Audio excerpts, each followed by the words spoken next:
सम्मानित साथियों, नमो बुद्धाय, जय भीम। आज का वीडियो हम लेकर उपस्थित हुए हैं चुनावी हार को लेकर बाबा साहब डॉक्टर अंबेडकर ने क्या कहा था। 1954 की बात 2024 में हम क्यों कर रहे हैं?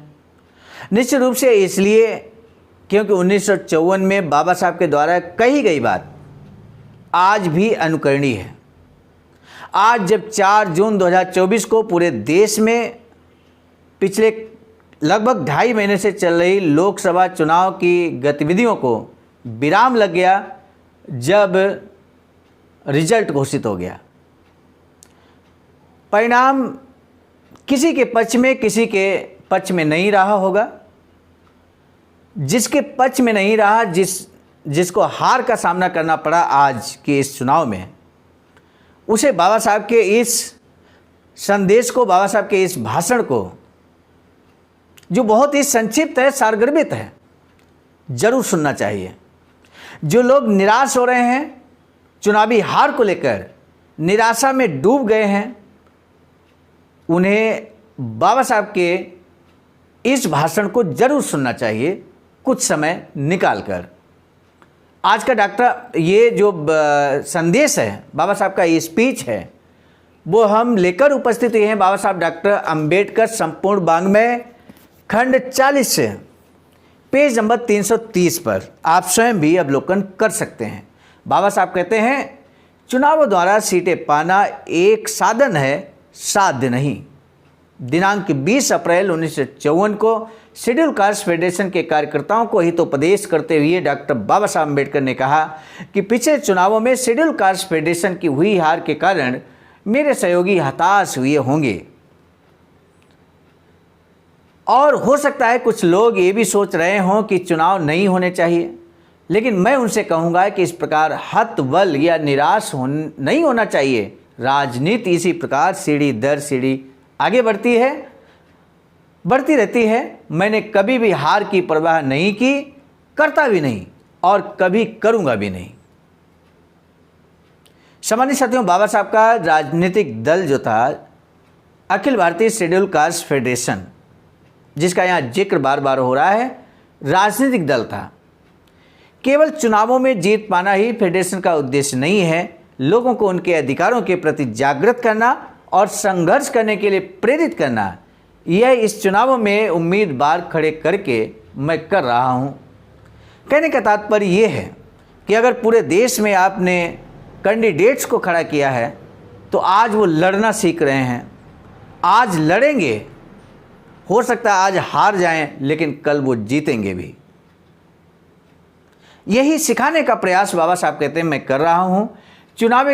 चुनावों के द्वारा सीटें पाना एक साधन भर है। फेडरेशन का साध्य और उद्देश्य अस्पृश्य जनता का उद्धार करना है, और जब तक अस्पृश्य समाज का सभी अंगों से विकास नहीं होता, तब तक शेड्यूल कास्ट फेडरेशन पार्टी की जरूरत है, और फेडरेशन तब तक जीवित रहेगी, ये मैं जोर देकर कहता हूँ।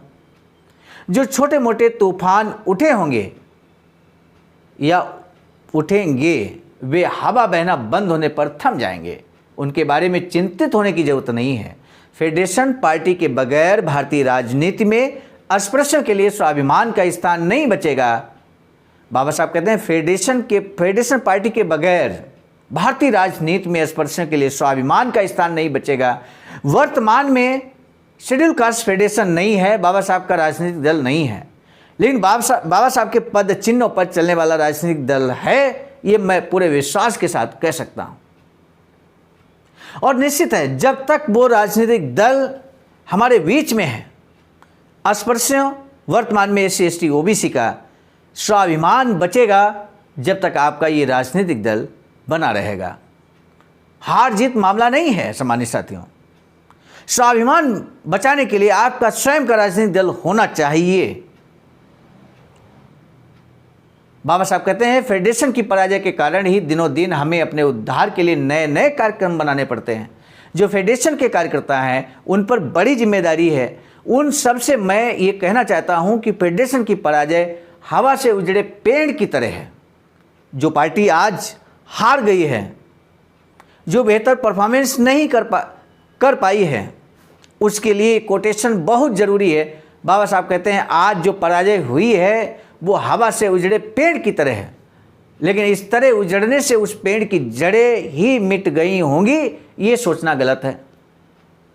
इसलिए कहता हूं कि आंखें खुले रखकर काम करते रहिए, काम करना बंद मत कीजिए। जनता पत्रिका में ये भाषण बाबा साहब का 24 अप्रैल 1954 को प्रकाशित हुआ था। आज हम लेकर उपस्थित हुए आपके बीच वर्तमान परिदृश्य में लोकसभा चुनाव का परिणाम आ चुका है, और ऐसे में बुद्धिजीवी होने के नाते मुझे लगा कि हमें समाज को बाबा साहब का ये संदेश पहुंचाना चाहिए। हमने ये वीडियो बनाया। सामान्य साथियों, क्या आप भी ऐसा सोचते हैं कि बाबा साहब की ये जो बातें हैं वो जन जन तक पहुँचे, निराशा में डूबे लोगों तक पहुँचे? तो इसके लिए आप भी इस वीडियो को जन जन तक पहुंचाने के लिए शेयर जरूर कीजिएगा, ये हमारा निवेदन है। यदि आप हमारे इस चैनल पर पहली बार आए हैं, आवाज़ का ऑफिशियल यूट्यूब चैनल पर, तो प्लीज़ चैनल को सब्सक्राइब करना ना भूलें, लाइक कमेंट करना ना भूलें, ये हमारा विशेष निवेदन है। साथ ही साथ हम एक सूचना देना चाहेंगे, नियमित सुबह 5 बजे इसी चैनल के माध्यम से अंबेडकर संदेश के नाम से बाबा साहब के स्पीचेज को लेकर हम लगातार उपस्थित होते रहते हैं। इसी सूचना के साथ अब दीजिए इजाज़त। आप सभी को सादर नमो बुद्धाय, जय भीम। सम्मानित साथियों, यदि आप हमारे इस चैनल आवाज़ का ऑफिशियल, जिस पर नियमित सुबह 5 बजे डॉक्टर अंबेडकर संदेश आपको मिलता है, आप हमारे इस चैनल को सपोर्ट करना चाहते हैं, तो हमारा आपसे निवेदन है कि आप हमारे इस चैनल को सब्सक्राइब कर लें, वीडियो को शेयर, लाइक, कमेंट जरूर करें।